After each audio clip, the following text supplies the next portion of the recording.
Queens. Oh, okay. Yeah. Jokes are funnier when you explain them. It's true. They are. To a certain point, they're not funny, and then you got to get past the cringe point, and then they come back around. Mm-hmm. Now you're not going to see this, but I did like I'm not going to see a lot of things. I've added an extra 2 things here so we can like have oneers, right? So I can zoom in on you and I can zoom in on me. Oh, so fancy. Fancy stuff. This technology, crazy. Don't forget, you're a standard moderator. What do you mean I'm a standard moderator for this channel? You're a standard. Is there a different kind of moderator? You're a standard kind of moderator. There's more advanced ones than you. I'm alright, I guess. My camera moves around when I like move the desk. Oh yeah, well mine would also if I if I touch my laptop. And then sometimes. Oh god, this happens. What's going on here? Wait, no, now it's knocked my camera slightly lower. Shit. I know what's going on. But anyway, let's do a podcast. I fucking guess so. I'm gonna just turn this one down. Okay, just speak in your normal speaking voice. In my like a normal cadence right kind of thing. Yeah. You don't want me to shout? I can shout. I can shout. You want me to shout? I'm gonna shout. No, I probably shouldn't shout. You need your hearing for things. Have I spoken enough? Do I need? Is that enough speaking? I guess. I'm definitely louder. You guess what? You're always going to be louder, but I can like speak a bit louder if that helps. But I feel like last time I was. Oh, that could be it too, because I'm getting like stereo sound for me, and yours is only mono. Oh, I don't know how to help that. No, it's nothing to do with you. That's just collab cam that we use for this thing. Thanks to the various tools that allow us to make this. Thank you, quality product. You know, Stank was in at least 2 people's Spotify Wrapped today, which was, I feel like we've achieved something. Thank you so much to everyone who listened to Stark or Stank this year and had it end up in their Spotify Wrapped. Yep, it wasn't me. Wasn't me either. I don't use Spotify. Absolutely don't listen to my own podcasts. All right. Here we go. Hello and welcome once again to Stark or Stank. My name is Aaron, and I'm here with Josh. Hello, it's me, Josh. It's been a while. It has been a while. We are back. We are, well, who knows for how long. But we're back for now. Yeah, we can't promise more than one show at a time at this point. But I feel like we're catching up, right? Because like I looked at our MCU ranking on Letterboxd, and we're at 33 films, so this is the 34th. Yes. On my old MCU rankings, I got to 38, and I'm not sure if I've been keeping up with that, but we've got to be getting close. So if I had a plan. I don't know how that's going to work out this week, but if we pull off that plan, we will then only have 7 things left. Jesus fuck. That's so many more than I was expecting. Which still is like 3 series. No, we have 8 things because we also have to do season 2 of Loki. Oh yeah, we gotta. It's in the rules. It's in the contract that I signed with my blood. That's it. This is a real monkey's paw kind of thing, right? Because like this started off, haha, fun. We're gonna rank the Marvel movies, rank them with your buddy. Yeah. And now it's like, I still enjoy doing it. Yeah. But it's real long in the tooth, which I guess is kind of the perfect analogy for the MCU. You're not wrong. It is. It like, is. I'm still into this. I'm still having fun. Yes. But my God. It sure does keep going. That's for sure. Forever. But this week we are, of course, 100 years. We are, of course, talking about Doctor Strange in the Multiverse of Madness. Let me get my trusty pen and tell you about. Pen? What do we have pens for? Trivia. Oh no, this is for my graphics tablet. I'm using to read. Just for paper. To read. I also I got this app on Streamlabs. I keep having to look at the name of it because I keep forgetting Streamlabs. But it's a very difficult thing to remember. We don't do this often enough. No. Fair enough. Where you can like bring up a window and you can like draw on it and you can like draw over the thing. I don't have it. Why does this? I can. Feels Hang like on. a tool specifically for drawing like funny mustaches on people. Let me add annotate and draw. I swear to God, if I end up with a stupider mustache. Annotate and draw, upset. And then I go interact. Mm-hmm. And then... Well, this is playing real well for the audio listeners, I'm sure. Well, they'll have to go and watch it. Yeah, plug the stream. Oh, stop What's moving. What's the YouTube channel? Stop moving. God damn it. What do you mean? Start! Who's moving? I've never moved once in my life. Well, that didn't work out. But anyway. No, it didn't. I'm too fast for you. Yeah, that's it. You're just like Shadow the Hedgehog, right? I just saw fast on my phone what you were doing. I highly recommend anyone who's listening to the audio version of this, just look up the video for that. Yeah. It'll be worth it. Totally worth it. This movie, you want to guess how much this movie cost to make? Not as much as you'd think. More than you'd hope. This movie cost $294.5 million. This is the most expensive solo Marvel movie, surpassing Sam Raimi's own Spider-Man 3, which cost $258 million. Really? I feel like that shouldn't be surprising. I think COVID played a big part. I think. Now I have to imagine that like that budget includes, paying actors, right? It has to. Yeah. And this has some actors in it.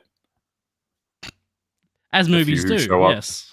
A few fairly big names who show up for only a handful of things, but they still got to get paid. Sure. So that's got to account for something. I think I don't want to say it looks less expensive than it is in reality, but there's something about Raimi's style of filmmaking that does look a little cheap, but in the good way. You know what I mean? I mean, he's going for a style that's all Raimi. Yeah. And it's definitely Raimi. Yeah. And I feel like cheapness is a part of that. Absolutely. The vibe of cheapness. Yes, absolutely. It's a vibe I like to exude on a daily basis. I think he gets more for his money sometimes. I mean, you look at Evil Dead 2. Low budget.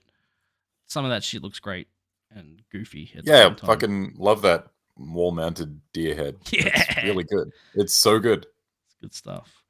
So Scott Derrickson, the director of the previous Doctor Strange movie, was set to return. However, due to creative differences with Marvel, he stepped down. He instead received a credit as executive producer on this one. He later explained, "We had real creative differences. The movie I wanted to make and how I wanted to make it was different than what they wanted. It was just increasingly obvious that we were pulling against each other, and that's how you make a really bad movie, I think. When the producer or the studio and the filmmaker are making different movies, you end up with a monstrosity, and, that's why I had to bounce." He maintained that there was no bad blood between him and Marvel over this departure. Well, that's good. At least there's, supposedly some maturity there. There's a realization that, hey, you want something that I'm not making, and I don't really want to make what you want to make, so let's not do that. Yeah, it's good, and he went and he did the Black Phone, so he's doing all right. Yeah, I saw that. It was fine. And now I'm getting spam. I saw that. Get out of here, sons of bitches. I can't do anything from in Streamlabs. Anyway, all I can do is reply to it or pin it. Yeah. I don't think I want to do either of those things. No. The character, America Chavez, was supposed to appear in Spider-Man No Way Home when Doctor Strange 2 was scheduled to release before that movie. After a massive reschedule of the MCU titles in 2021, the scripts were rewritten and Chavez was set to debut in Doctor Strange 2 instead. So, that's something that That changed. makes some amount of sense in terms of what I think about this movie and how it plays out. Yeah. I think, yeah. Yeah. We can talk about that as we go on, but yeah, like I think as per usual, we'll get there. Certain characters are underutilized in this movie, and we'll get to that later. Maybe it feels like the plan was slightly different for some of them all along. Yes. Sam Raimi has observed that due to the chaotic production process, he and the screenwriters essentially figured out the movie during filming, with the ending being conceptualized about halfway through the shoot. No shit, that also makes a lot of sense. Yeah. Which, I don't know, it seems to be like a thing with Marvel pretty much since Endgame. Like, most of their things just kind of get made up. Although that happened with Iron Man as well. The first Iron Man was like mostly made up as they shot it. So Yeah, like we have an origin and we kind of just go from there. We have a bad guy. We're gonna have a mirror match at some point. We just got to get there. Yeah. The one-eyed tentacle monster in the film is known in the Marvel Comics as Shumagorath, who was named from a phrase in the Robert E. Howard short story The Curse of the Golden Skull, published in spring 1967. Due to rights issues between Marvel and Howard's estate, the film has the monster renamed Gargantos after a sea monster in the Marvel Comics. The creature was already briefly introduced in the Marvel Universe in the episode What If Captain Carter Were the First Avenger? Okay, so yeah, I recall that being called Gargantos, and I recall calling that out as bullshit because that's a fucking Shumagorath if I've ever seen one. Yes. I've never actually realized, I never learnt that piece of trivia. So it's nice to know that that is just Shuma, but with the fucking serial number filed off. Yeah, exactly. Yeah. Early in the film, with Strange and Wong in tow, Gargantos scales a building to go after Chavez. Can you name a movie where that building also appears? Where that building appears? Yes. And something happens on the side of that building in the other movie as well. It's not King Kong, is it? No. Is it King Kong? It's not King Kong. It's the same building. What building is that? Although from a different side that Dr. Octopus and Spider-Man fought on in Spider-Man 2. The bank. Yes. That is the one. Yeah, okay. Sure. Oh, hey, Raimi. Hello. Mr. Samuel Raimi. When Wanda is in the main lobby preparing to fight against the Illuminati, you can see a large female statue in the background, the one that is eventually used to kill Captain Marvel. Whose statue is that, Josh? Whose statue is that? I've never paid attention to that statue. That scene has so much fucking fan service going on that's the one bit of fan service I'm not paying attention to. I can tell you it's not a Marvel character. It's not a Marvel character. But it is related to Sam Raimi still. It's not a Marvel character. It is related to Sam Raimi. Based on a character from a TV show. What the fuck? Yeah, no, I'm stumped. You got me. This statue is Xena from Xena Warrior Princess, a TV show that Sam Raimi developed and was executive producer on. Yeah, you got to go look at it. It's Xena. It's fucking Xena, bro. That's fucking cool. Yeah. God. As a nerd and a Kiwi, I fucking love Xena. When Strange meets Reed Richards, he says, "The Fantastic Four didn't you chart in the 60s? A group called the Fantastic Four had a number 6 R&B hit in 1967 with The Whole World is a Stage. This is also a callback to the first movie." You know, when he answers trivia questions. Yeah, no, it all makes sense. As you were saying the trivia, I'm like, oh yeah, he has that dumb music trivia thing that he does. Fuck. So there you go. Why is this movie better than I thought it was? And you already thought it was pretty good, right? Yeah.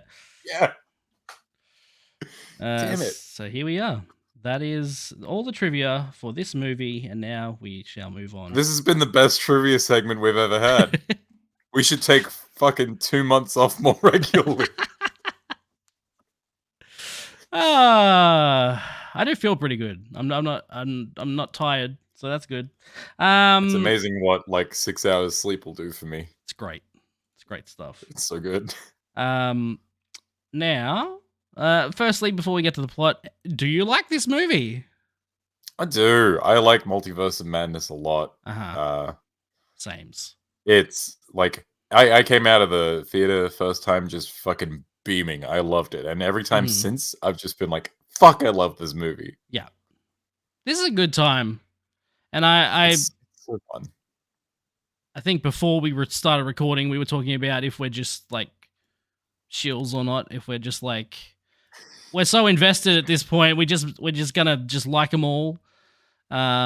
But It can't be that because I have come out of a couple of the Phase 4 ones being like, "Ah, it's fine." Like, I yeah, don't think anything has gotten to the nadir of the MCU when nothing's no, hitting like Thor 2, Iron Man 2, yeah, Incredible Hulk.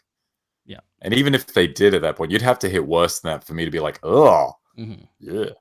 yeah, You gotta hit like actual rock bottom Iron Man 2 for me to not like one of these at this point. yeah. I And agree. that would take putting Elon Musk in, and that's as soon as Elon Musk's in one of these, I'm out, I guess. Again, once he's in one again. Once he's in one again, yes, of course. Yeah, yeah, I'm the same. Like, yeah, I feel like I judge these movies fairly fair. I try to. I don't, I don't love everything about all of them, but I don't know. I like comic books, and I like when comic book movies do dumb comic book things, and I feel like Yeah, when people who maybe don't people who just like the MCU and don't realize how crazy comic books can actually get when a yeah, movie people who just kinda like big blockbuster movies and yeah. don't like going outside of that realm of Mhm. action adventure styling. Yeah, I feel like those We need people we need to that get weirder. yeah. When the movies get weirder, they're like, "I'm out. I don't this is ridiculous." It's like, "Well, yeah, Yeah, it's a comic book." these That's are fantasy books for children. yeah, exactly. It's like What will you fucking want? anyway, Man's magic. he does magic things. Oh, I moved the background. Oh, there we go. Like I was magic. Oh, see that magic I did? I moved the background. Doctor Strange powers. Let's talk about the plot of Doctor Strange in the Multiverse of Madness. In Please do. the Gap Junction, a plane between universes, America Chavez and Doctor Strange race to the Book of Vishanti while attempting to evade a ribboned creature, is what it says here. Ribboned creature. It's got little ribbons on. Ribbon for her pleasure. Strange attempts to contain the monster.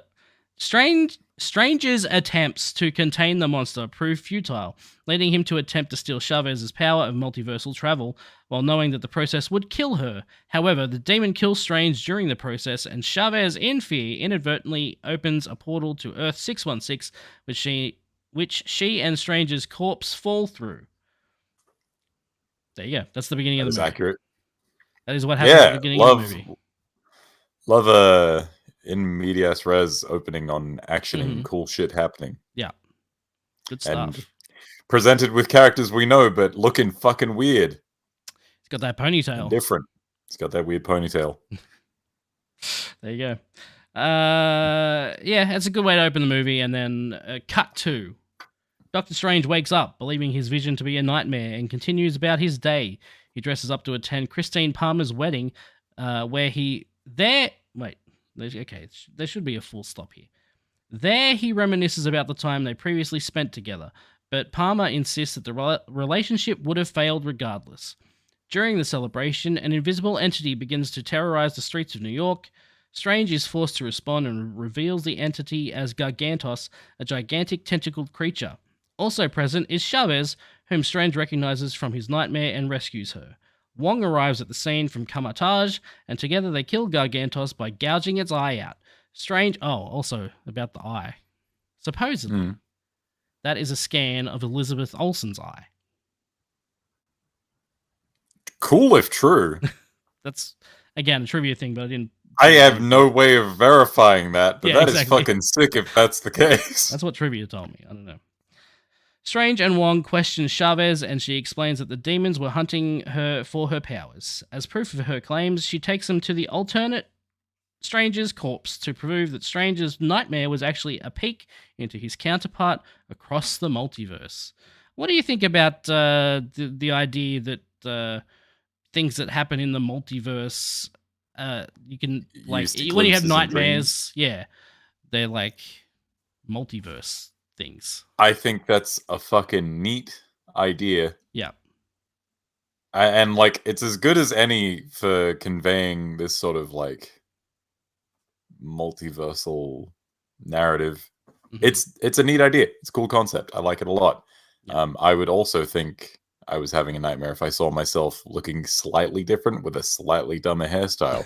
Right. And I say slightly dumber as someone who regularly wears his hair in a ponytail. That's just it just looks weird on him.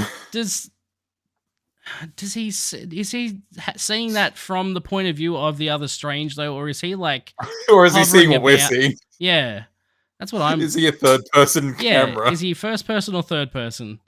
Well, later on in the film, someone describes if you've ever had a dream where you're falling, that was probably me doing something to. Right. I assume then that puts you in the body of the person. Hmm. So Yeah. I guess he wouldn't know that he has a stupid little ponytail. Not until he saw it with his own eyes. Yeah, not until he sees the dead version of himself. They gloss over this in the synopsis, but they Steven meets his old like colleague at Christine's wedding, and he's just the saddest motherfucker in any piece of media ever. Yes, yeah, he is. It's so depressing. It's funny. Yeah, it is. I don't know. He's just there, and he makes everyone depressed, and then he's got a horrible comb over. Yep, he does.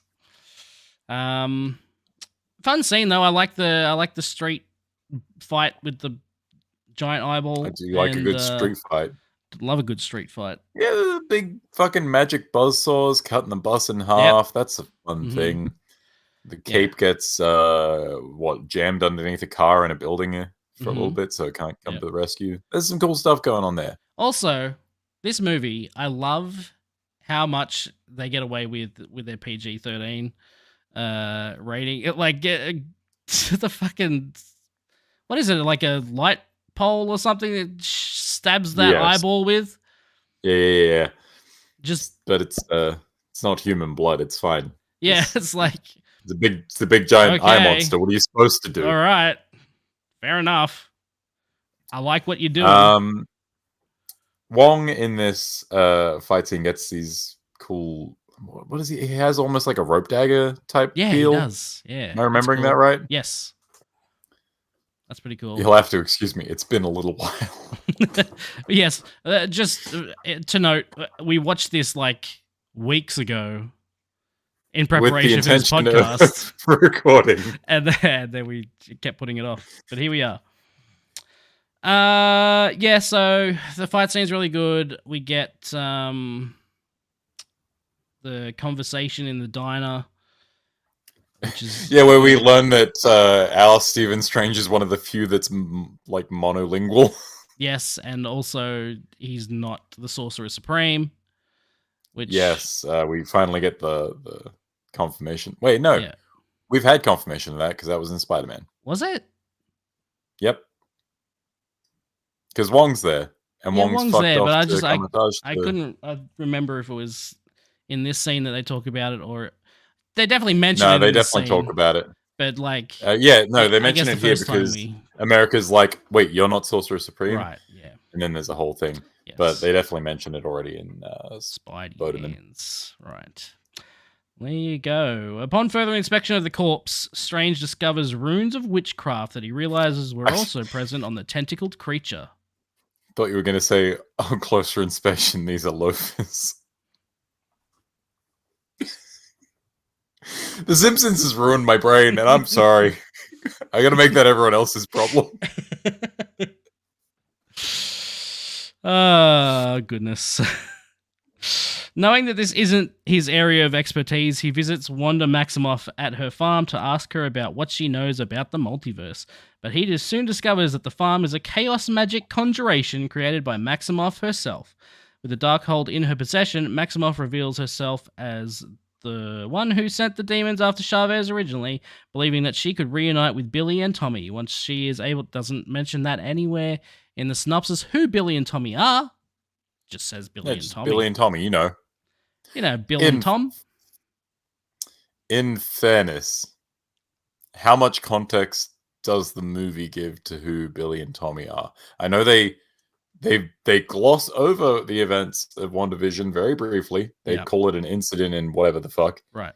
But they don't really cover it too much. You do have to go into this assuming that people watching have seen she WandaVision. makes it pretty obvious that she's a mother. No, she's very clear on that. Yeah. This entire movie. Mm-hmm. But yeah, no, Billy and Tommy are cool. I'd like to see them back also. Probably not kidnap a child and take her powers. No, Keen to see them, but I don't think so. You know, maybe it's a one bridge day. too far for me personally. Maybe one day we'll see him again.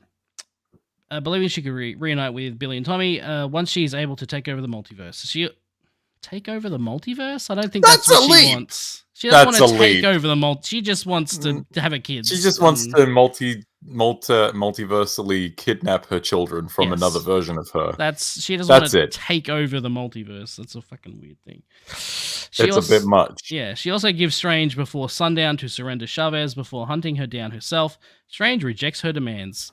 I will say I don't like that they go for the why don't you bring America here? And he's like, he realizes. I never said her name. Yeah, it's like, it's just. Oh, shit. He caught me on a technicality. Silly. What a silly Billy that Wanda is. It is a very silly way for her to, like, slip up. Yeah. Imagine if she hadn't done that. Mm-hmm. You'd just be like, hey, just bring the kid here. Yeah. You'll never know. And then she just fucking murders the kid. That would be great. Steals her fucking... If it was like, why did you bring the kid here? And then the camera swings around and she goes, And I could totally see it happening too. The amount of times she looks directly in camera for bits in this, which is once, but it's weird that it happens.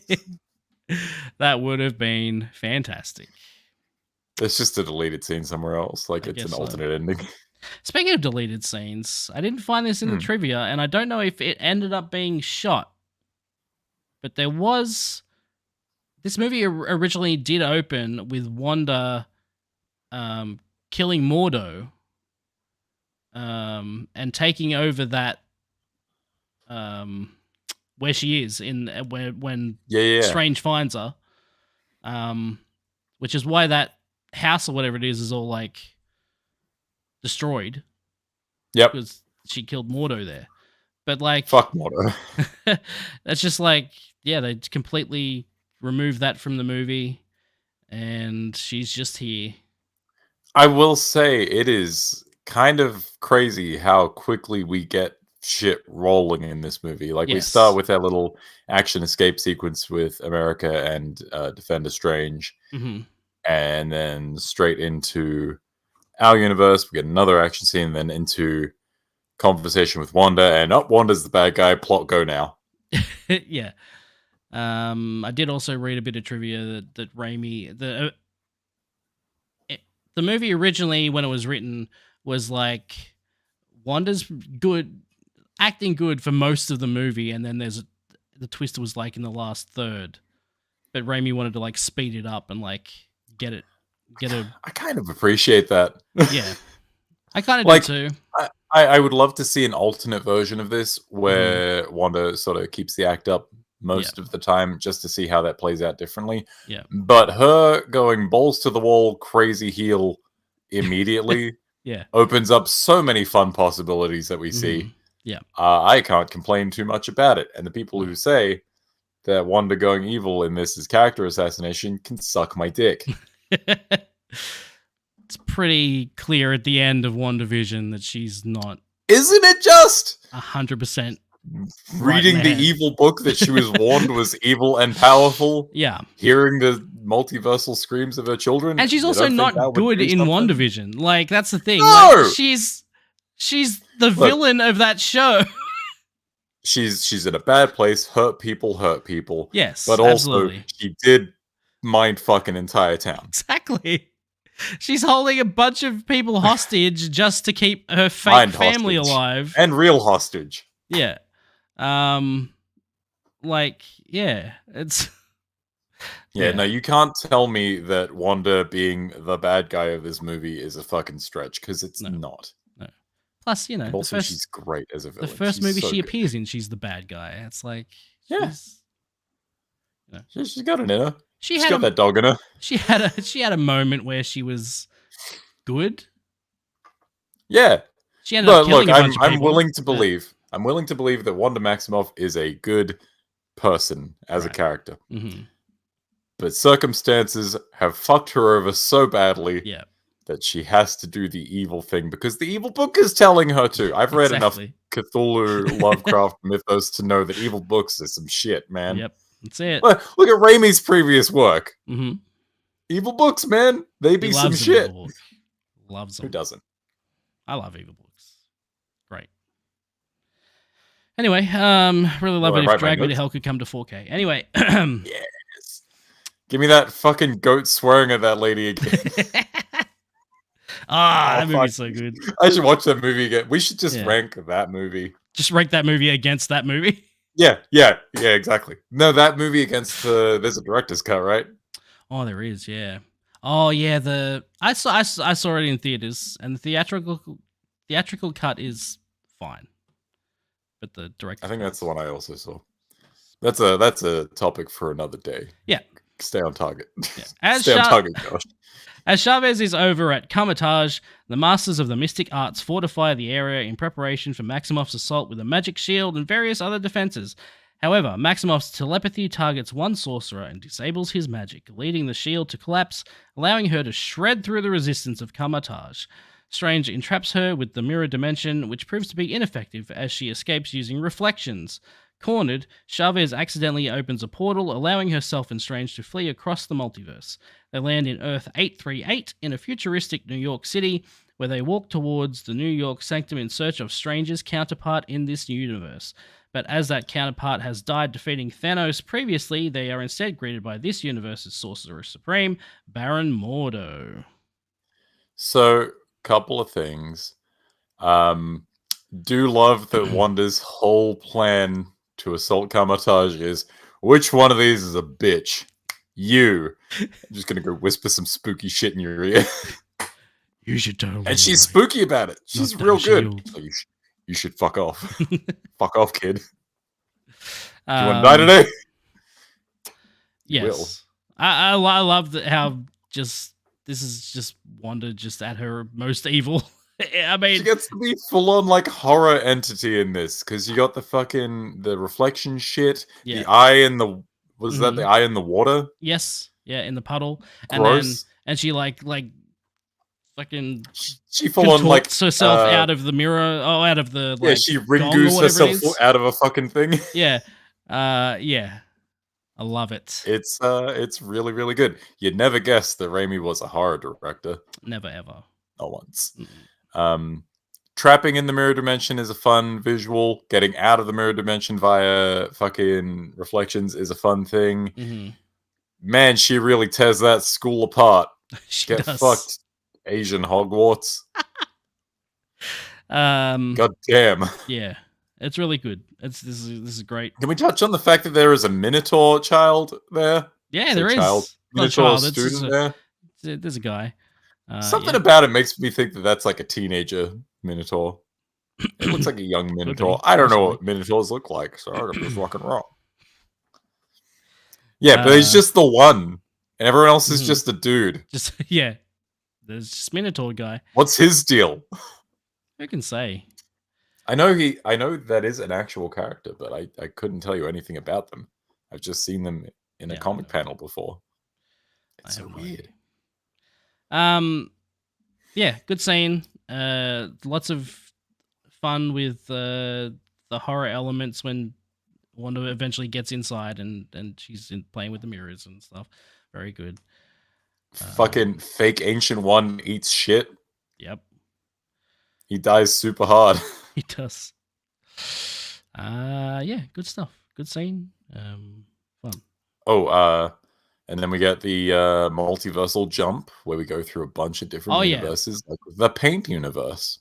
Don't know how the mechanics of that work, but it sure does look neat. It sure. That's the main thing. It's just like these all look neat, but obviously that's another thing about this is like this movie came out and people complained that it basically takes place in like 2 universes, and it's like a multiverse of madness. Like people were expecting it to go to like, well, yeah, okay, but like people were expecting. A bunch of different. Oh, we're gonna jump through a bunch of these. It's gonna be a fucking Rick and Morty episode, but for an hour and a half. But it's not that, and it's because this demonstrates why. You're gonna go to the fucking Paint universe? No, like what? Well, look, they don't pay their animators enough to get that shit done. That ain't happening. There's a fucking like cartoon universe where there's Oh, I mean that one they just put a fucking Instagram filter over the top. It's fine. Yeah, but I'm like we can bullshit some of these, but not all of them. I would have loved if we had just gotten a scene that was like all made out of Lego, like they do in Across the Spider-Verse, right? Except that you had real flesh and bone Doctor Strange and America Chavez also there. All right, yeah.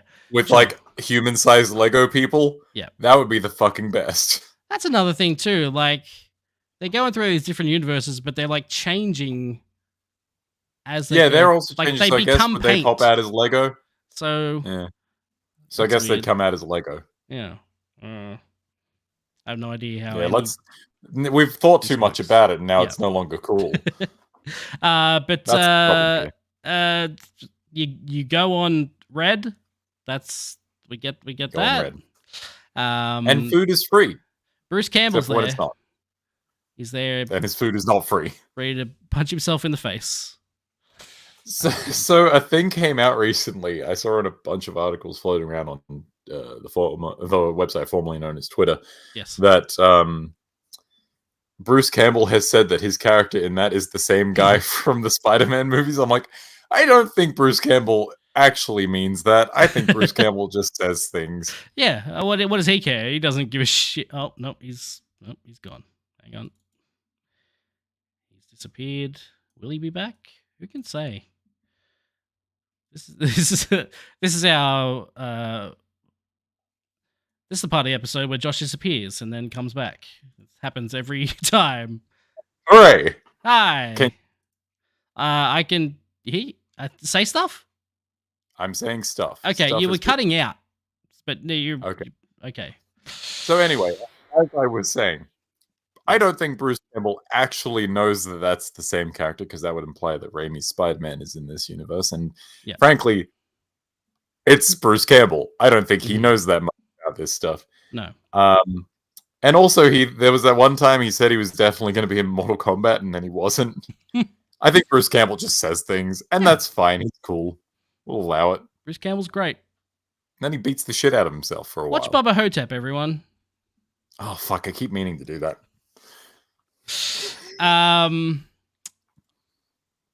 It's cool to see Bruce Campbell, and he doesn't give a shit about what he says about anything, because why would he? Are you paying for a quote? He'll say practically anything as long as it's not hateful. Yeah, exactly. That's that. And then so they end up at Mordo's joint. Mordo's I assume it's the Sanctum. Yes, it is. And here we are. Mordo's pad, aka the Sanctum Sanctorum. Mordo invites both of them to sit down for tea, and the two warn him of the Scarlet Witch's incoming threat. They soon pass out, as Mordo had poisoned the tea, and awaken in a facility elsewhere.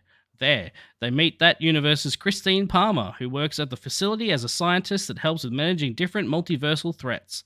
Strange is brought forth before the Illuminati for his trial, consisting of Mordo, Captain Peggy Carter, Blackagar Boltigan, Captain Maria Rambeau, Reed Richards, and Charles Xavier. They believe that Doctor Strange remains the greatest threat in the universe, revealing that their universe's counterpart of Strange had used the Darkhold to look for an alternate way To defeat Thanos, he found the Book of Vishanti, which the Illuminati used to kill Thanos on Titan. You're just saying a bunch of nonsense words at this point. It's just at some point it just stops making sense. But Strange confessed that he had caused an incursion, an event in which a reality is destroyed, and thus volunteered to be executed to prevent further destruction. I mean, that's a pretty fucking cash money move of him. Good job, Blue Doctor Strange. Really love that they put Blackagar Boltigan's full name. And not Black Bolt. No. Just the full name. Yeah, get his full, like, Pig Latin name in there. I really love that I didn't have some of this. I had some of it spoiled before I went to see the movie. I knew Xavier was in it. Oh, okay. But did you know that he appears alongside the fucking best musical Sting? No, I didn't. I didn't realize they were The going to use bell. that theme. Oh, so good. That's really good. There's not a lot of like TV themes that can do that to me, but the X-Men animated series has such a good theme. Yeah, it does. Fuck. Oh, could you imagine if they in that way? Could you imagine if they bring out that new X-Men show and it didn't have that theme? People would riot. I would riot. I'm people. There's no way. It'll have that theme for sure. 100%. Surely not. Why would you bother? That would be insane. That's like half the reason you make it. Exactly. Just for the intro. Oh, I can't wait to see what they do with that intro. It better be fucking cool. Better be. It's not. So I like that they introduced the Illuminati here as a concept. I like all the people they've picked to be here. Seeing it's a neat lineup. Yep, seeing Peggy as Captain Carter, very cool. A live action one instead of the animated one. And Black Bolt, which why not? That's should have had Lockjaw there. I would have been very happy. Oh yeah, hell yeah. That would have been fucking rad. But then Lockjaw would have to die, and I wouldn't be so happy about that. Oh, so, yeah, that's true. Fair enough. Yeah, no. Good thing they didn't do that, actually. Yeah, you're right. Probably for the best. Xavier's got his dumb robot wheelchair. Mm-hmm. It's not even like an old normal wheelchair. It's the full-on yellow gold stupid robot wheelchair, and I fucking love it. Yep. Super good. And yeah, Krasinski looks the part as Reed. He is such a good visual for Reed Richards. Yeah. Which makes it weird that he isn't Reed Richards now.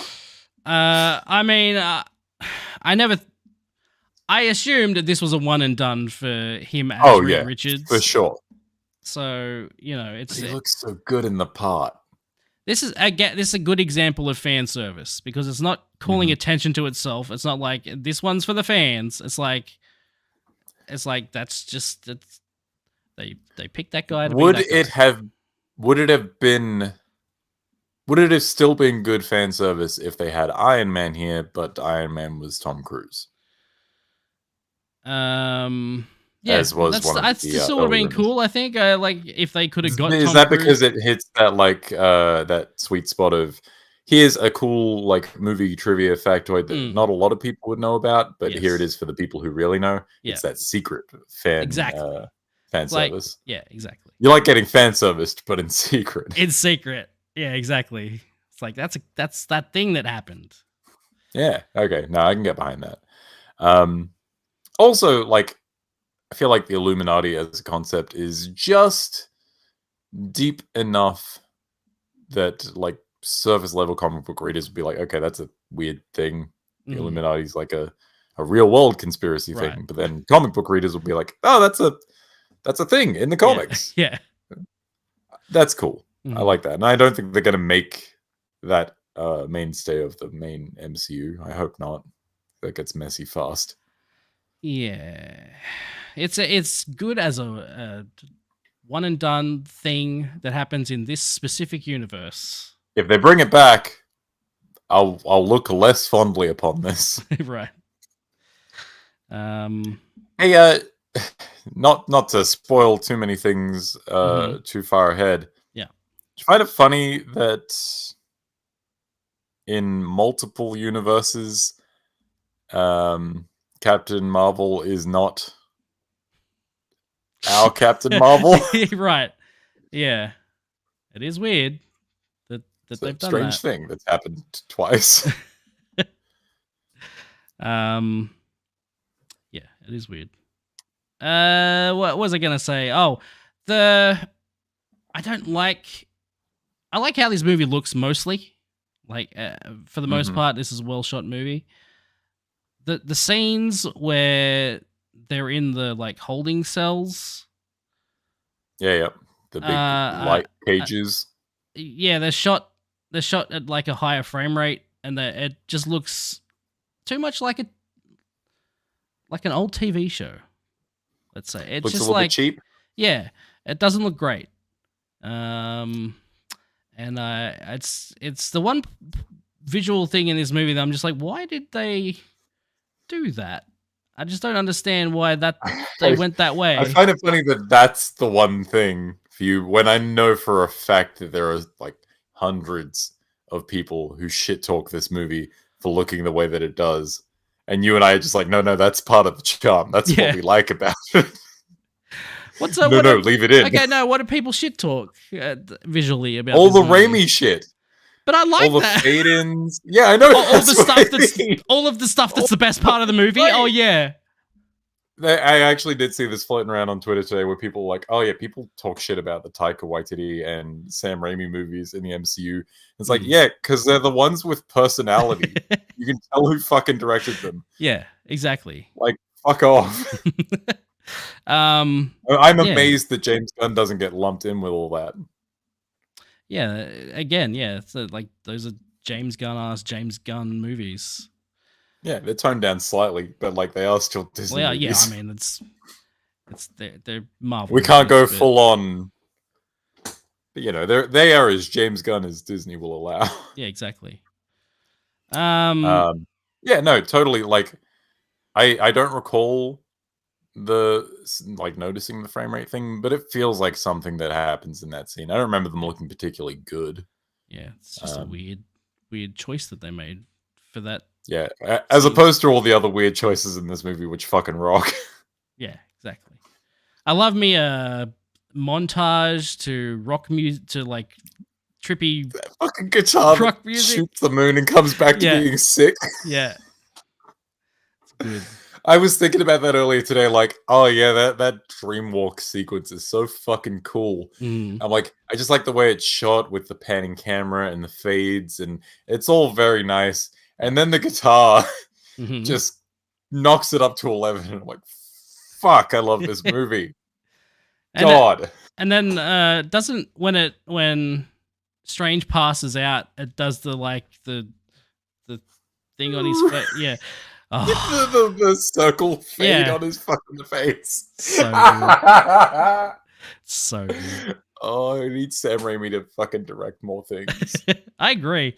He did the what was it called? The fucking Oz the Great and Powerful, and everyone shat on it, and then he was like, "Well, I'm done. I'm not gonna make anything else." Oh. And then just disappeared until they were like, "What about if you'd make a Doctor Strange movie?" And he's like, "Yeah, all right." And back for this other wizard movie. Yeah.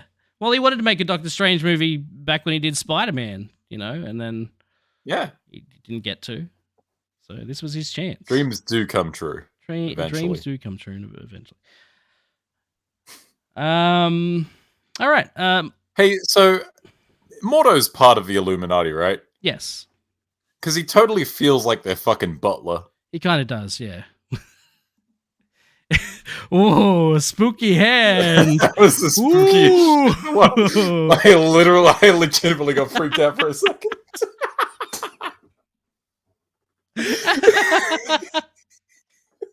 It's like, what the fuck is going on? I shouldn't have acknowledged it. I should have just ignored it. Yeah, no, and just let you be like, what? Like, what do you mean? What? Oh no, my arm's not long enough. You should have done this hand. Oh god. Meanwhile, Maximoff makes use of the Darkhold to dreamwalk into her Earth 838 counterpart in Westview to interact with her children. However, and someone's doing the sickest guitar solo in the background. Hell yeah. However, Sarah Wolf manages to destroy the Darkhold. Who's Sarah Wolf? Oh, she's the Kamatage lady. Oh, right. Yes, of course. I didn't realize she was named. Neither did I. That would be her. But now I do remember that supposedly there was supposedly going to be like a love story between her and Wong. You know, you can kind of see the remnants of that. Mm. Didn't happen. It'd be weird. It would feel out of place. Like whatever's left feels out of place, honestly. Yeah. She manages to destroy the Darkhold, so Maximoff burns her alive in retaliation. Yeah, she does. Fuck that lady. Oh, Wanda. She also threatens to kill other sorcerers if Wong does not reveal another method to dreamwalk, leading him to reveal that the book was a copy. Fancy that. He takes her to a castle on Mount Wundagore? Wundagore. That's the one. Where the Darkhold was first transcribed. It looks like it should be pronounced dumber.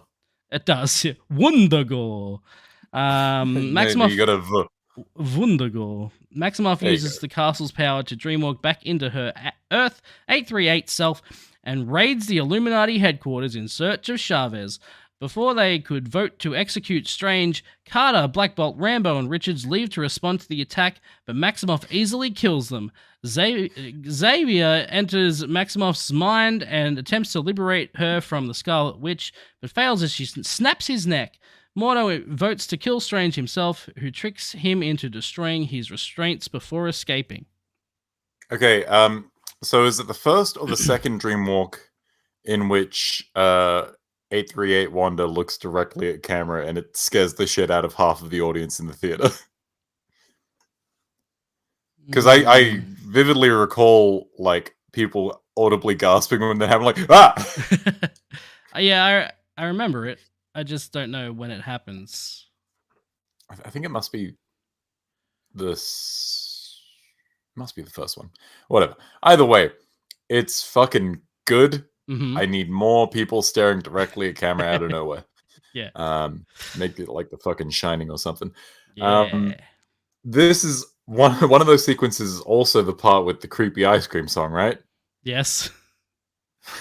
What the fuck is with the creepy ice cream song? Look, why is it like that? People are obsessed with this creepy ice cream song for some reason. I don't know what the big deal is. I just think it's weird. It's absolutely weird, but it's a weird fucking movie. I don't know, like. Another weird thing. I remember speaking to you when this fucking when we were watching this. I remember speaking to you about this, and you were like, "I like it. It's creepy, and it kind of fits the movie." I'm like, "Yeah, but they're not creepy kids. They're just normal kids. They're kind of creepy in this movie, and also their song sucks." Ice cream or something. I can't remember. The words "ice cream" are definitely in the song. Yes. A lot of words are in the song. A lot of words for too long. It goes for a while. Like, I'm not petty enough to put this as one of my stanks, so I need to get this off my chest right now. That's a fucking weird song, and I hate it. Kind of love it, though, but I fucking hate it. I have no thoughts about the song. It's just a weird thing that happens in the movie, and every single time I have watched this movie, it gets to that point, I'm like, oh god, I forgot. I blocked it out.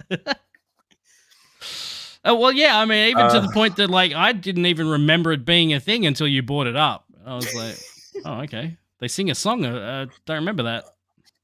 Fair enough. Yeah, it's about how much they like ice cream and how much they want it, and they're being weird. And they're singing off-key, but they're also trying to sing in unison, but they're doing it badly. I have to assume that the kids ad-libbed that. Yeah, maybe. I would hope so. Sam Raimi's this is brilliant. Keep it in. If that was a written song, written down, they. Oh, I hope someone got fired for that. Fuck. There was another more important thing that I was going to talk about, but I've hyper-focused so hard on the kids singing about ice cream that I've fucking lost it. Mm-hmm. Shit. Oh yeah, every time you keep saying Rambo, I think Stallone and not Maria Rambo. Right. So that's a problem. That's a Mm-hmm. me problem. That's a you problem, yeah. Yeah. Wanda comes in and kills everyone. It's great. She sure does. To that point, Black Bolt head exploding is the fucking grossest thing. No mouth, horrifying. Hate that. Love it. Good shit. Yeah, this is what I mean with them like getting away with PG-13 violence. Like, just get a little blood out the nose. That's pretty brutal. Like, you don't see his fucking head explode, but you see enough the implication of like the head, yeah, kind of sinking in. Yeah, it's the horror on his face as he like claws at his mouth. It's bad. I don't like it. Pretty great. Reed gets shredded immediately. His head also pops. Yes, but there's no blood on that one. That's fine. No blood on that one. No. Wanda is covered in motor oil. Wink, wink. Yep. She looks fucking great. Oh, we didn't mention the Ultron robots.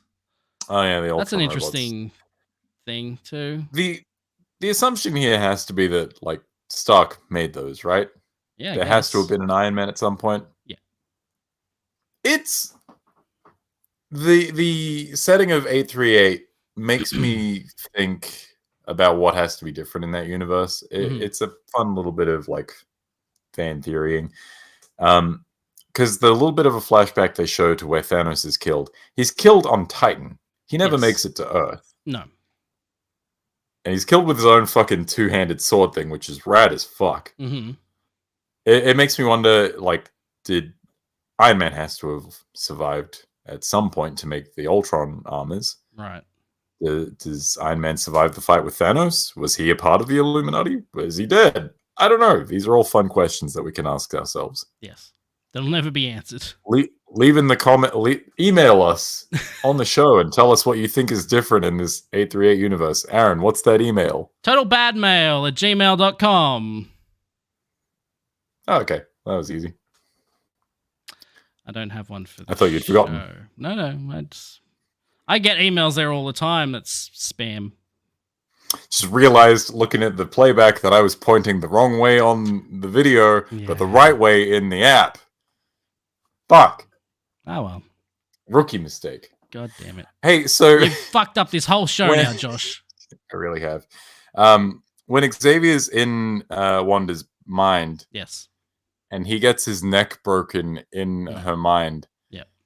I remember thinking in the cinema, it'd be really fucked up and kind of funny if he didn't die for reals, but just anytime he mentally projected into anyone else's mind, he was paralyzed. Yeah, that would be good. That would be fucked up and just a little bit funny. Yeah. Like, I'm confined to a wheelchair and I can walk in everyone else's mind palaces. Not anymore. He's just dead again for the third time. He just can't live. He's not allowed to live. No, yeah, he gets it rough. Wait, so he dies in Last Stand. He dies in Logan. Days of Future Past. Oh, does he die? He doesn't die in that, does he? Wait, what's the third one that he dies in? Logan. Oh, of course he dies in Logan. Yeah. Fuck, Logan's good. I should rewatch that. Yeah, that's a good movie. Sorry, spoilers for Logan, I guess.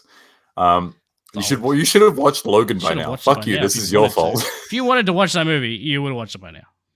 This is your fault for getting spoiled on it. Captain Carter and Captain Marvel, they give her a decent fight for a little bit. Kind of. Look, for someone with not that many powers and a jetpack, Captain Carter does well. Yeah, I guess.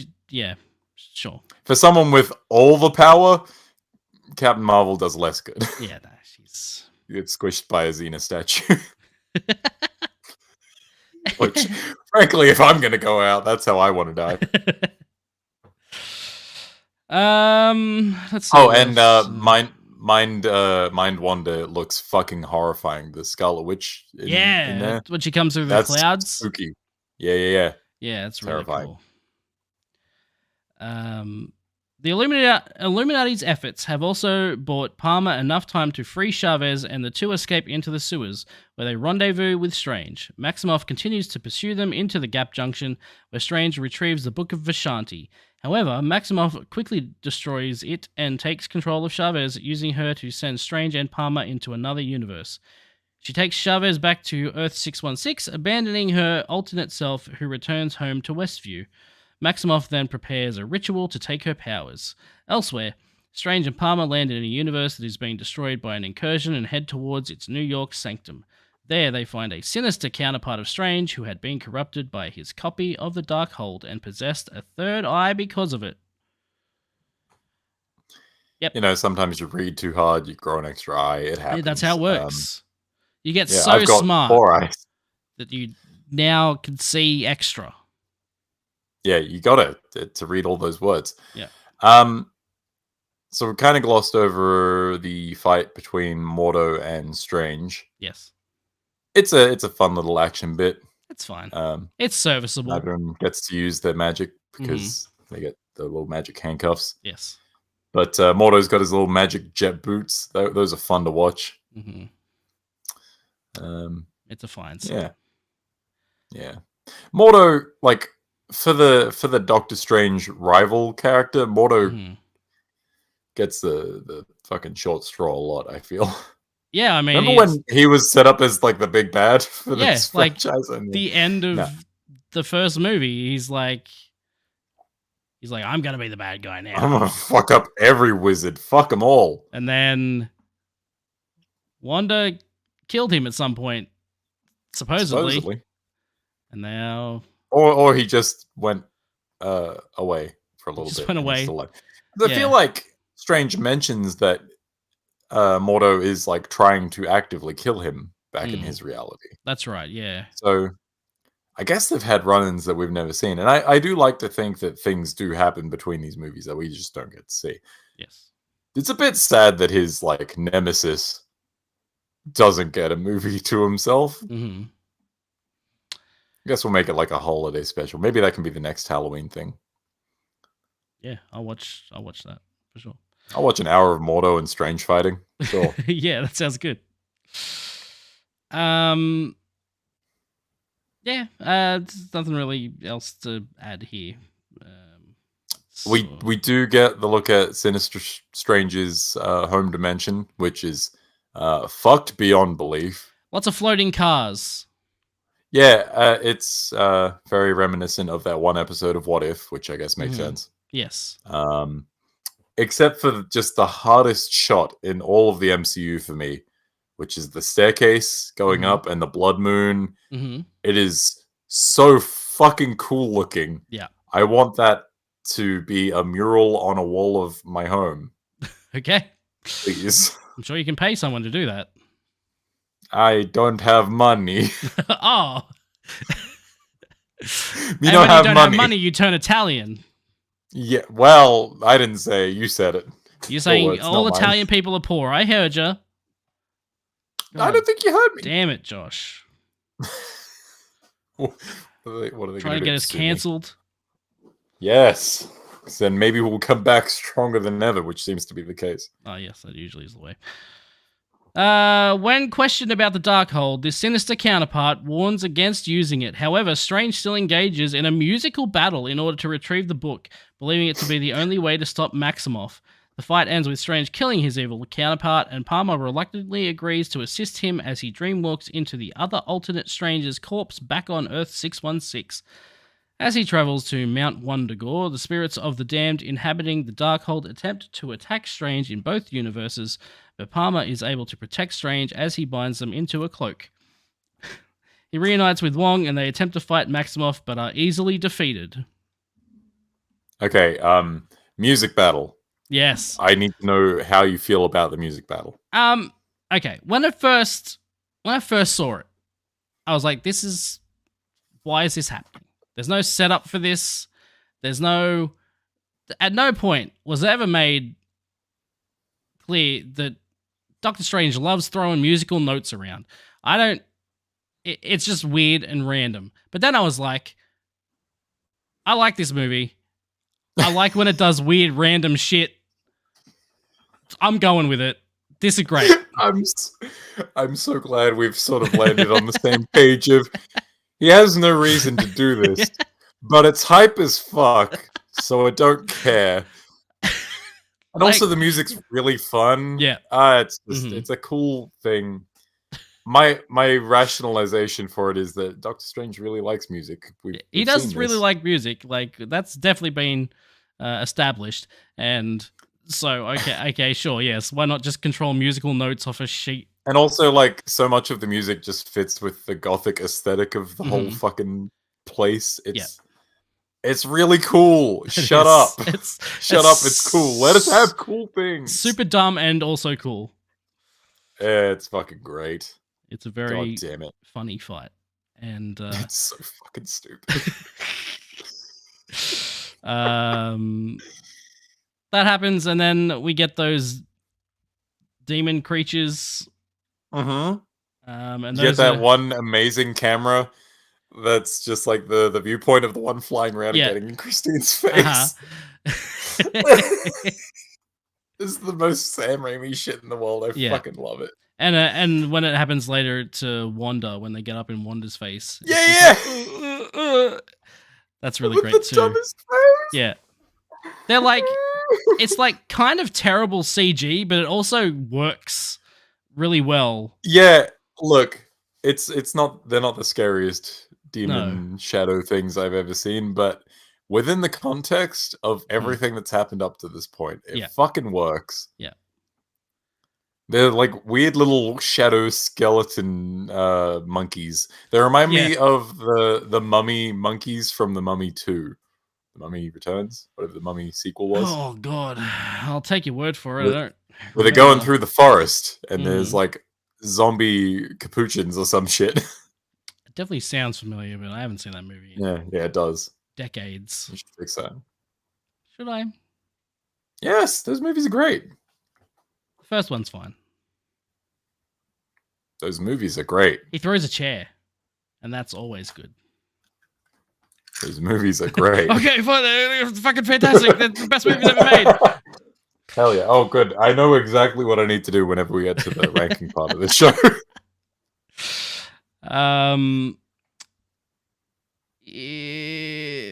Yeah. I don't know. You get the fucking shadow cloak made of demons strung together and their wings, and he's controlling a zombie version of himself. This might be the most hype climax to a fucking Marvel movie that isn't an Avengers movie. It's very good. I love. If it's not, it's a close second behind Thor Ragnarok. Yeah. Yeah. Guardians 3 has a pretty good ending. Ooh, fuck. Yeah, okay. I mean, up to this point. Yeah, okay. In my mind, Guardians 3 doesn't exist yet. Sure, yes, fair enough. I'm still living in the sweet time before Guardians 3, which was 2022? That can't be right. 2021, that's better. But not by much. I don't know. No, 22. Yeah, it came out last year. 2022. Oh, God. Yeah. It was the beginning of last year, and I got the banner. I got the big banner. Oh, that's right. And then I put it up in the garage. And big banner? You mean Holt? No. But like a big poster. No, like a poster. Like a giant poster. Yeah, no, I got it. I was making a joke. Yeah, and I was in on the joke, and I was just like adding to it. Yes, and.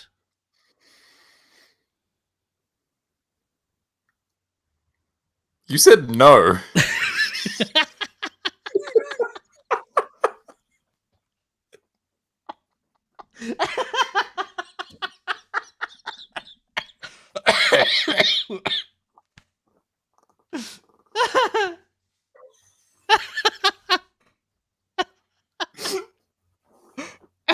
I mean, I don't like to be a pedant, but sorry, it's a new technique we're learning in.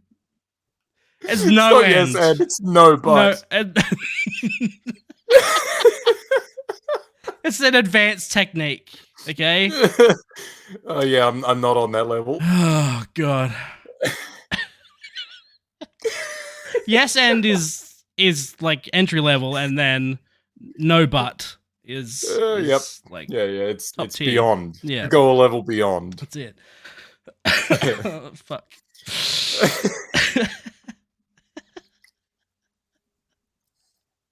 You said no.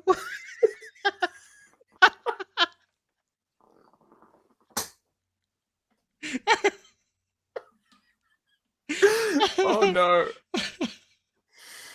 Oh, fuck. All right. Despite their loss, Strange manages to inspire Chavez into refining her abilities against Maximoff, which results in her using her powers to send Maximoff back to Earth 838. There, she attacks her counterpart and attempts to comfort her kids, but they openly reject her. Well, yeah, she is a horrible monster. No thanks. No thank you. No. No and. No but. No, but fuck off.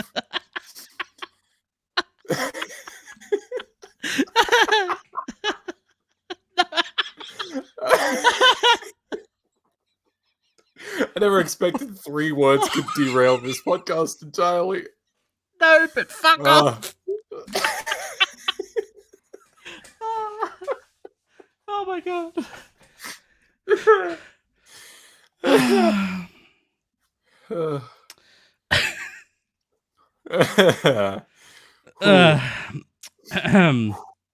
This causes Maximoff to collapse into tears, but her counterpart comforts her. Same.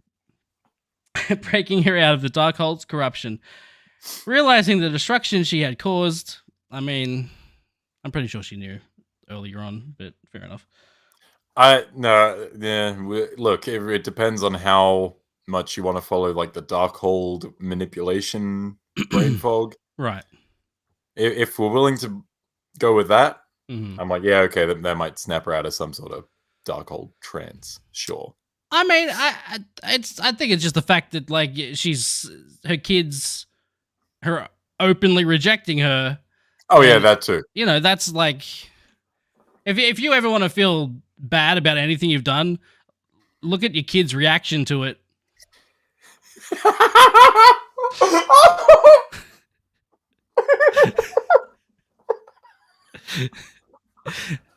I always feel bad every time I yell at my kids. You know what I mean? That's not even what you said. What you said was, if you ever want to feel bad about anything, just get your kid's reaction. Yeah. Anything that you've done. Anything. Like, what do you think, kids? Oh. No, I mean, like, they have to be there and observe it. You don't just go. Yeah, never hey, show your children this podcast because you'll hey. just feel bad on a whole new level. So today, like, I did this thing, and I'm like, what do you feel? How do you feel about that? That's not what I mean. Look, I was there when your son was amazed that you had friends. So exactly, that's what I mean.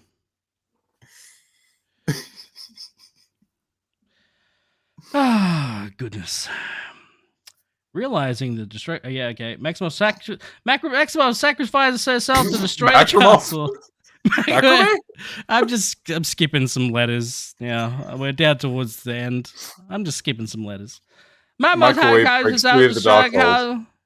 Every copy of the Darkhold within the multiverse as Wong and Chavez return to Kamatage. Before they both return to their home universes, Strange admits to Palmer that while he has always loved her, he was too insecure about committing to a real relationship. Yep. Good ending. Finally. I do. I hate the fucked up thing about this synopsis is what? I don't think it ever touched on the fact that, like, America can't use her powers properly and the reasons for that. Do you know why that leads me to believe that it's not really an important part of the story and that it's underutilized or really badly woven in. Correct. I agree. Which makes for a kind of a shitty ending. Look,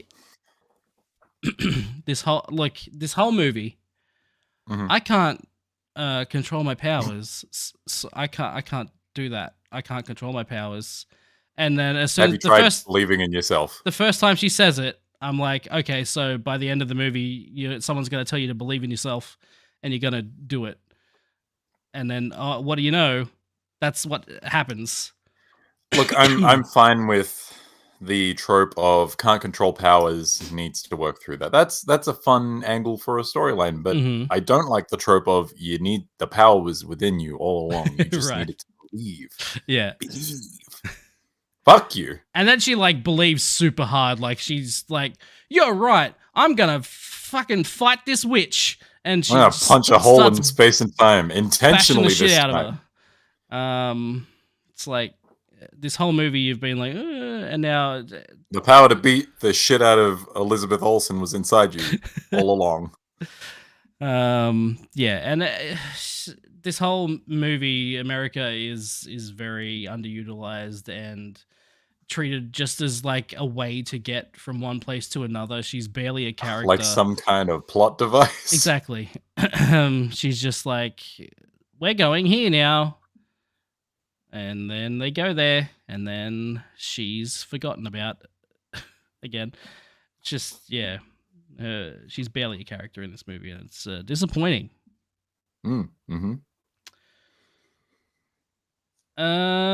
But yeah, apart from that, it's cool to see Zombie Strange.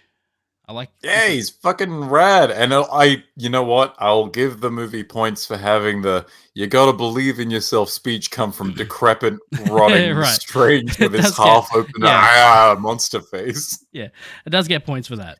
You're right. I'd believe in myself more if fucking Stubbs the zombie was like, "Yeah, you gotta believe in yourself," and I'd be like, "Okay, Mr. Zombie."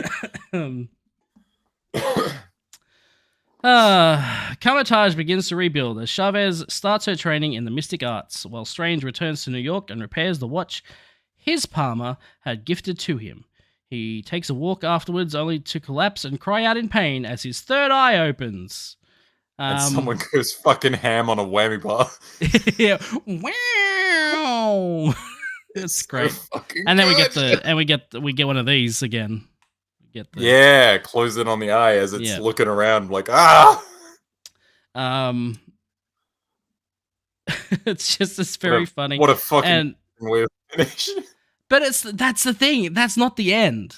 And it's this is the weirdest cut in between two end scenes, because that happens, and then shortly after, Strange encounters, is it Clea or it's Clea, I'm pretty sure. A sorceress who warns him that he has caused an incursion and that they must put a stop to it. She opens a portal to the dark dimension and the two walk through it. So yeah, the movie ends with him going and then cut to just, I'm walking down the street and having a great day. Nothing's different. I guess he nothing's just got wrong. Up off the road. Like after his eyes, like, glad that fucking fixed itself. Back to the walk down the road. Yeah, but then like she opens the thing up, and he's like, "Let's go." And his third eye opens. He's had it for years. Like it's just a thing that he does. I guess the assumption is that some time has passed, but it really is unclear. I don't know if he's wearing the same thing he is when his eye goes all fucking guitar bend whammy solo fucking wild. Think he is. I think he's wearing different things. Okay, so it has to have been at least a different day. It's fucking strange. It's strange. Strange? Doctor Strange. No, Doctor Strange. Mr. Doctor. Mr. Doctor Strange. You know what? That's what this fucking movie's missing. It's missing a bunch of Who's on First style jokes about his name. That's true. It is. I'm just a really weird. I had forgotten how weird that was, because I assumed that was like a mid-credit scene, right? Well, every time I think about the Clea bit, that's mid-credits, but it's just like it ends on the ends on the eye, and then there's some credits, and then he's just walking down the street again. It's like, the fuck? Okay, what happened? See, that's why in my brain it doesn't like play as weird, because as you described it, I'm like, were those back to back? Because that sounds fucking weird as hell. Back to back would be like worse. Jarring. Yeah. No, my brain would leak out of my fucking ears. Even with the credits in between, it's still jarring. It's just like, what? Yeah. It's just not as jarring as it could have been. It could always be worse. And then you wait all the way through the credits just to see Bruce Campbell finally stop punching himself. Right.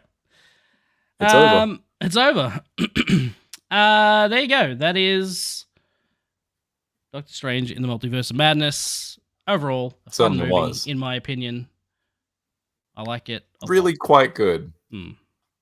It's got just maybe the most personality of any Marvel movie, I would be willing to say.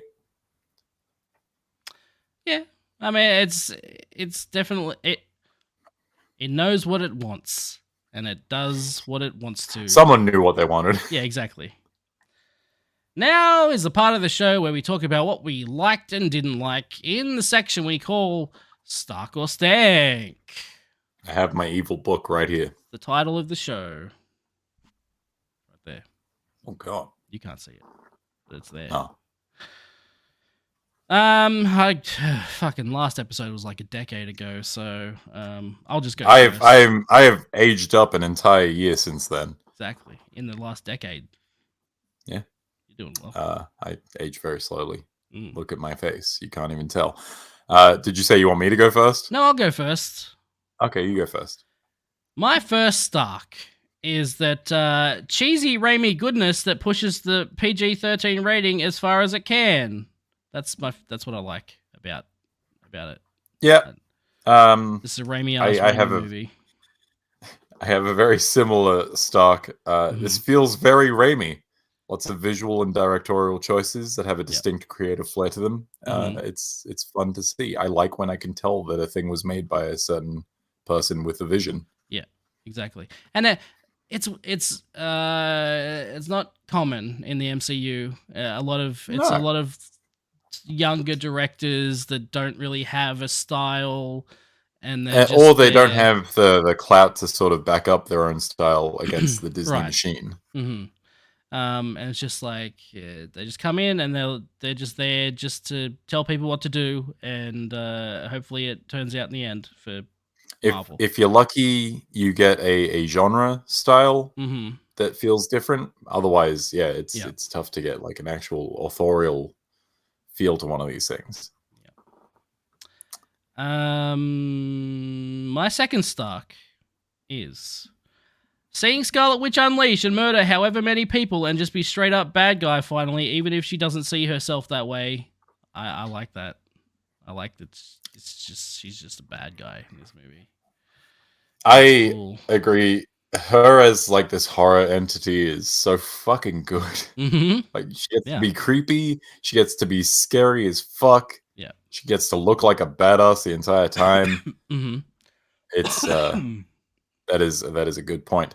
I actually have 2.5 Starks down here, and one of them was that. So I'll let you have that just so I can put in my one as my second one. I fucking love the music in this. The music's really good, and like we're talking about the music battle music is great. Yeah, the X-Men Stinger music is very good, and just it's the music, the guitar though. Yeah. Mr. Danny Elfman himself worked on this movie. Hell yeah. Back working with Raimi after their little bit of a falling out over Spider-Man 2. You don't know about that? I don't. Please enlighten me if you're able to. So Elfman comes in to do Spider-Man 2, and he's making all this new music, and Raimi's like, "Nah, I liked all the stuff you used in the first movie. Just put that there." And Danny Elfman didn't like that. You know what? Fair. I'm not sure I would appreciate that either. No. I made you all this cool shit. Nah, I like all the old stuff. Yeah, your old stuff's like going to better. a concert. Play your old stuff. Yeah. Care about the new album. But yeah, but then I guess they got over it. Well, I'm glad because it's fucking cool stuff they're doing here. Yeah. Now on to the Stanks. And what didn't you like about Multiverse of Madness? My first one is America is barely anything more than a plot device to get characters from one place to another and has very little character development herself beyond, I can't control my powers. No, wait, actually I can. Yeah, that's a hard agree on my part. I think she has the potential to be a compelling character. She's got a cool power set. She's got a cool look. Personality-wise, like, she's likable. Yeah. She's a likable kid. Yeah. She's got... the story just has nothing for her to do. And that culminates in an ending that feels unearned and like, we got to wrap this shit up, man. Our fucking time limit, our budget's running out. We got to be done. That's it. Believe in yourself. Believe in yourself, America. Says Zombie Strange. Yeah, believe in yourself, America. You heard me. What's your first stank? It's very much... I'm agreeing with that one. Okay. Yeah, it's a hard agree on that one. I've never agreed with you on anything that hard before. My second stank is that, as much as I like Wanda being a villain, Wanda is kind of thrown under the bus for the sake of making her a villain. She had all of that great character stuff in WandaVision, just to become a fairly one-note villain here, and then she's just dead. It's a bummer. Yeah. Not quite 100% the same as mine, but I do agree with that for the most part. There's a lot of nuance that her character kind of gained in WandaVision that she does become a big old comic book villain here, which is part of the fun. It is. I don't know that my main problem with it is that her dying to redeem herself feels unnecessary. Like, feel like there's an ending here where she can be redeemed. You could just blame it all on the book. Throw the book under the bus. Right. Yeah. Have Mount Wondagore be brought down and she's fine. Right. Maybe take her to Kamar-Taj to be rehabilitated or something. I don't know. There's a thing you could have done here that would be more interesting and allow her to be a continued player in these, because she's fun. Yeah. But it's a shame. And they put out that MCU timeline book, and it says in there that she is dead. So, I don't know how official that's rip to a real one to be, but for now they're pretty set on her being dead. So catch more Wanda Maximoff in Marvel Zombies. Yep, she is in Marvel Zombies. That is true. She is a zombie. So. Yeah. What's your second stank? It was mostly... I think our stanks have been very much in line with one another. My main issue with Wanda is that she dies, and I feel like there's a better way around that. Yeah. I have no problem with her being evil in this. I have no huge problem with her being one note, as long as we blame it on the book. But she does kind of get thrown under the bus there, and it's a little bit of nuance is lost from WandaVision, which is upsetting. But my main thing is the death. It's like, do we have to? Do we have to do that? I just don't like redemption equals death. Right. Oh, he's gone again. Maybe one of these weeks we'll... you there? You're back. You're back. I'm here. Are you? I mean, I didn't leave, bro. You completely disappeared. It was just me for a while though. To you? Big screen. Yeah, no, I'm watching the playback, and I can see it. I look like a crazy person right now. Okay, now is the part of the show where we rank the movie.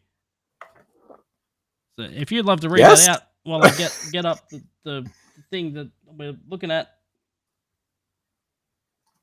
Okay, let me just type that in. Okay. Our current list is number 1, Captain America the Winter Soldier. Number 2, Thor Ragnarok. Number 3, Avengers Endgame. Number 4, Iron Man 3. Number 5, Guardians of the Galaxy. Number 6, Avengers Infinity War. Number 7, Captain America Civil War. I've already lost count. So Shang-Chi and the Legend of the Ten Rings, Guardians of the Galaxy Volume 2, Moon Knight, The Avengers, Black Panther, Hawkeye, Captain America the First Avenger, Loki Season 1, WandaVision, Eternals, Ant-Man, Doctor Strange, Spider-Man Homecoming, What If, Iron Man, The Falcon and the Winter Soldier, Spider-Man Far From Home, Spider-Man No Way Home, Black Widow, Thor, Ant-Man and the Wasp, Captain Marvel, Avengers Age of Ultron, The Incredible Hulk, Thor the Dark World, and at number 33, Iron Man 2. Okay. So you went first with the Starks or Stanks. It only seems fair that I take the initial jab at this one. All right. Would you agree? Go for it. I'm not going to argue on you with you. He's not going to argue on me. Swinging for the fences with this one. Number 3. Number 3. Below Thor Ragnarok, what above the Endgame. Frack? Number 3. Number 3. I think that it has such. Better than Endgame. Better than Endgame. God damn. I think it has such a distinct style and personality to it. And it's got problems. I won't argue that it doesn't have problems, but I think a lot of the style and flair and character that this movie has makes up for a lot of it. Man. Better than Iron Man 3. Better than Guardians of the Galaxy. Better than Guardians of the Galaxy. Yes, better than Guardians of the Galaxy 1. I don't know. I would be fine with it at number 6. And that would put it below Guardians? Below Guardians, above Infinity War. I think Guardians is just a better, more well-rounded movie. Just a stronger base movie. You yes. know, you are right. I'm not going to argue with you on that. You are correct.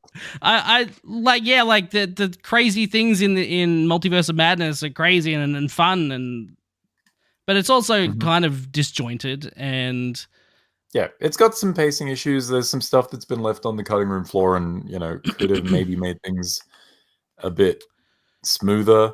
But then some stuff is left in that seems weird without some stuff. Yeah, no, you're right. You are correct. I feel like I had to swing for the fences with this one. I mean, good job. In my personal in my heart, Multiverse of Madness is my third favorite Marvel movie, hands down. But like as a movie, objectively, if I'm taking a step back and being like, does it hold up as a movie? Yes.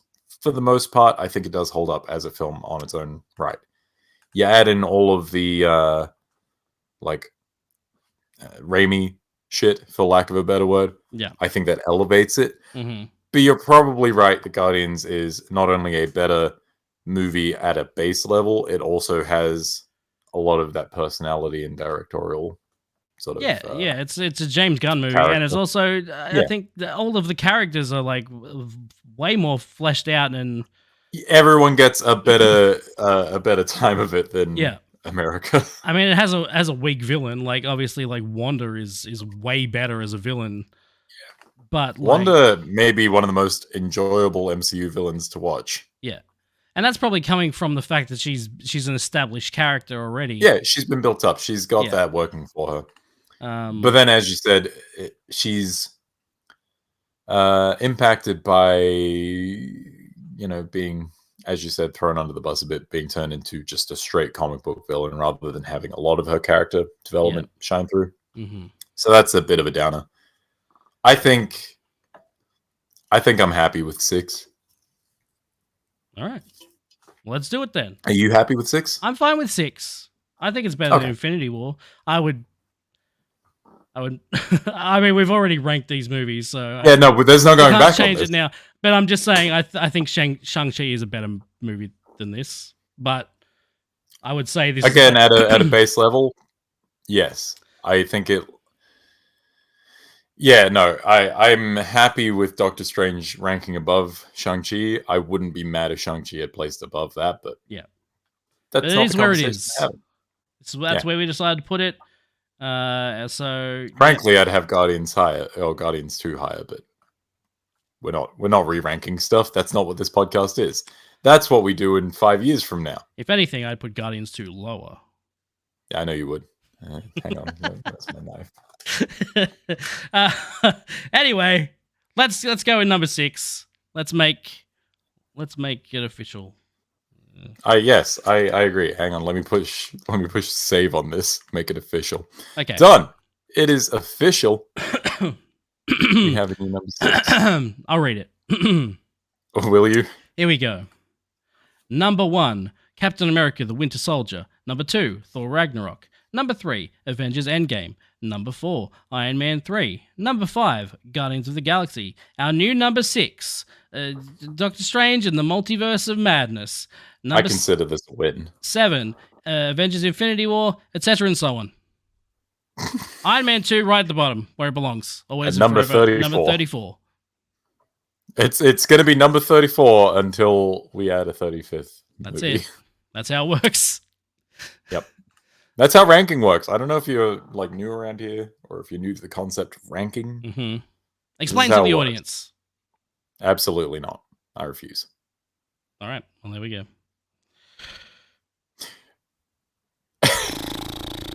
What's next?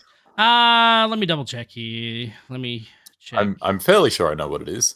It would be another. I'm going to another device. This is a divisive movie. Actually, yes. I believe the next one is going to be Thor: Love and Thunder. So here's the deal. Here's the idea. The theory we have is that we're going to do Thor: Love and Thunder next. Plan? This is the plan. Thor: Love and Thunder next, and then we're going to do a double episode. We're going to do Werewolf by Night and the Guardians of the Galaxy Holiday Special in one episode. We're doing a holiday doubleheader. Yeah, they're shorter. They probably don't deserve to have like a full episode each, right? Like deserve may not be the I don't think either one on their own would be substantial for a single episode. Right. So that's the idea. But they will get their own ranking spots. We'll just do them both in the same episode. Yes. So that's the plan. Is that the next 2 episodes will be Thor: Love and Thunder, and then Werewolf by Night plus Guardians of the Galaxy Holiday Special, and then the one after that will go back, and we'll to your usual podcasting schedule. Yeah, we'll do Miss Marvel and She-Hulk. Yay! Oh, I'm excited. Oh, series. Oh, although She-Hulk, I remember not being particularly long. No, She-Hulk's pretty short. Well, I don't think. I think Miss Marvel's pretty short too, right? They're both 6 episodes. I remember wishing both were longer at the time, but that may be a blessing this time around. Let's see here. Yeah, Miss Marvel 6 episodes. She-Hulk. She-Hulk's 9 episodes. I feel like those episodes are shorter though. Yeah, they're only. I feel like they go like between 20 and 30 minutes somewhere in between. Yeah. It'll be fine. It's a sitcom length. It's a comedy. Yeah. Any thoughts on Love and Thunder before we hit that next time? I have mixed feelings on Love and Thunder. I do like the movie overall, but it definitely has issues that I can't avoid talking about. If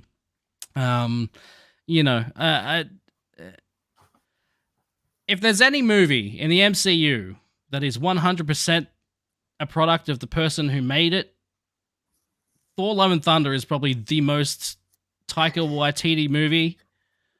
Yes, and that's both a blessing and a curse. Yeah, for better or for worse, this is a Taika Waititi production. But also, I did see some deleted scenes that seemed to suggest that maybe he had a different idea for certain characters that we can talk about next time. But Is this a talkie scene between two characters? I think yes, I've seen one of those where I'm like, oh, that's a bit weird. I wonder where you would fit that in. Yeah. I feel like there was a plan to do a more serious movie, and then either Marvel or somebody was like, no, just make it more like Thor Ragnarok, and then it went beyond. Too much, maybe. Yeah, exactly. I like this movie. I feel like I like this Thor: Love and Thunder more than most. Mm. I recall a conversation surrounding it about tonal issues. Yeah, it has some tonal issues. It does. There is something to be said about juxtaposing, dark subject matter with jokes. Mm-hmm. I think I'm not sure it lands that 100% of the time. I think a lot of the we can talk about it next time. Yeah, there's conversations to be had. Certain characters who are sick. I think that stuff is mostly handled well. Yeah. But I think a lot of the complaints regarding that was like that stuff handled fairly well. Yeah. Alongside all the jokes felt out of place. It's cramming it into the movie that is the screaming goats. Rest of the movie. The screaming goats. Yes. Maybe a bit much. Yeah. But anyway, we'll talk about it. That's for next time. In the next episode, whenever that is.